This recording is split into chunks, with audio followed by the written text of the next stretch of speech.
recognize the member from Thornhill. Thank you very much, Madam Speaker, and I'm very pleased to rise and speak on Bill 34, put forward by the member from Algoma, Manitoulin of the NDP caucus, an act to amend the Children's Law Reform Act with respect to the relationship between a child and a child's grandparents. And it's actually an interesting title for the bill because it really is about relationships. And unfortunately, we're hearing that this is probably the 6th time, and it's been different parties even who've put forward legislation to try to address the fact that many times, often after the divorce, but it could be other types of circumstances, that grandparents are being shut out of their grandchildren's lives, and the children are basically being used as pawns in many cases.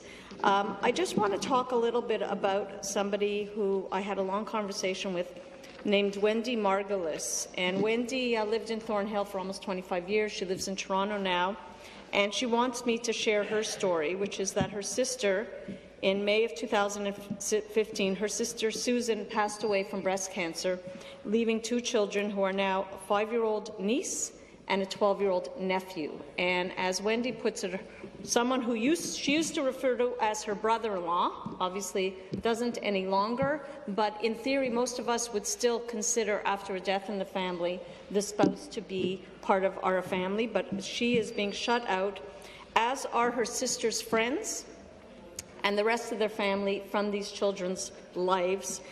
Very limited access for maybe some family members, but basically they are being shut out. And it is heartbreaking because children don't stay children forever.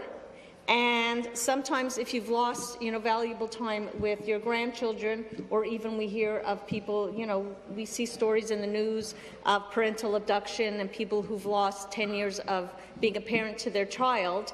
I don't think anybody could relate to it, because I couldn't imagine not having access to my children. It was hard if they were even in summer camp and you're getting letters at the time. They're just a phone call or a drive away. Grandparents, as we heard, there are 75,000 grandparents, it's estimated, in the province of Ontario who are shut out of their children's life. I believe it's a province, not the country, but it's horrific numbers. And there's, I think, a lot that can be done. And I think that this is the kind of bill that when we talk to our constituents or we meet people at events and they say, well, what are you speaking on, or what are you working on, or they go on Facebook and they'll watch us speaking actually on social media, and these are the kind of bills where they're so surprised and they think, well, why does it have to take so long? Why does it have to be presented so many times and just left to die on the order papers, and when governments prorogue it, we have to start over again for that reason?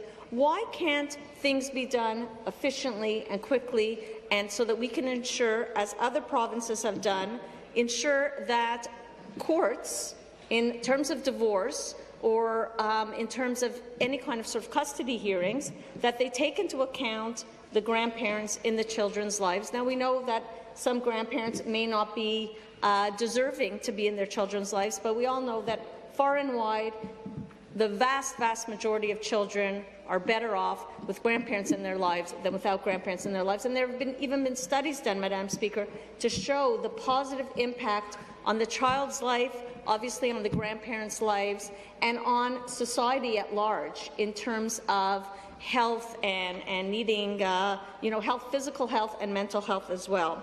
I want to mention the group Alienated Grandparents Anonymous, AGA, and they have a website. If anybody's listening at home or on social media, go to www.aga-fl.org, and they're in over 15 countries, 50 states, and it's a fantastic network.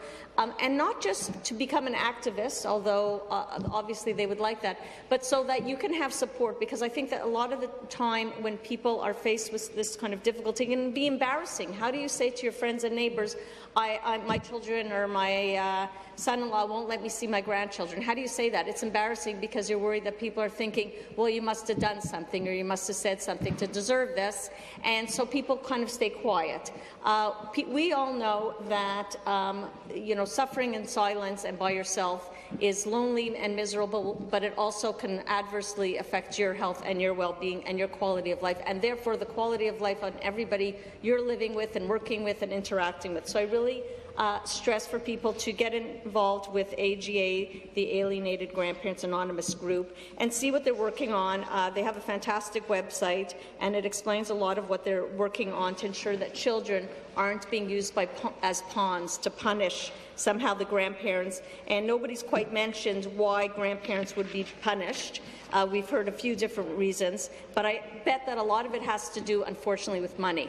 That they have a friend whose parents are being generous and they think that their parents should be equally generous, that kind of thing. And it's horrific to even imagine, but as somebody who grew up with my grandparents living across the street, who called my mother if I went out without a hat in the winter or was double riding my bike with my sister, it's hard for me to imagine not having your grandparents in your life. So I really ensure everybody here to support, and I look forward to finding out from the grandparents that are here today that this has had a positive impact. So thank you. Thank you. Thank you.